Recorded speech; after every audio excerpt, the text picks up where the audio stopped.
Hello, good morning. Kamannalon. Ket adak man ditoy taltalon ko kakabsat. Ken gagayem ta pinashare ko ket nagpa-spray ak tangamin ket nairwar na amin di dawanan kakabsat. Ito nagpipintas ti pagay itata kakabsat. Ayan, kas makita yun, nagdadakkel iti dawa na. Kaya't iti variety na ito'y kakabsat, dati inrepod to'y ket jackpot na hybrid.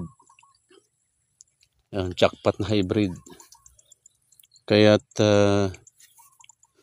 no awan iti pamerdi na nga bagyo, ket napintas siguro iti apit kakabsat. Tangamin iti takder na ket nagmayat nagdadakkel. Agingga na ti barokong. So nga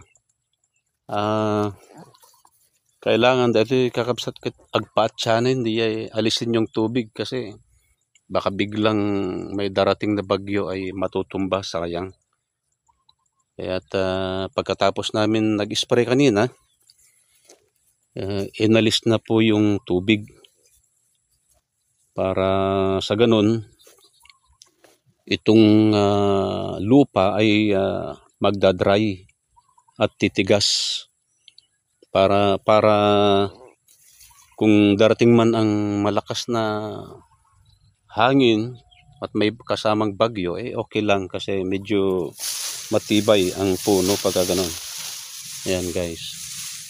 At sana po ay yung aking pong pagbabahagi sa aking pong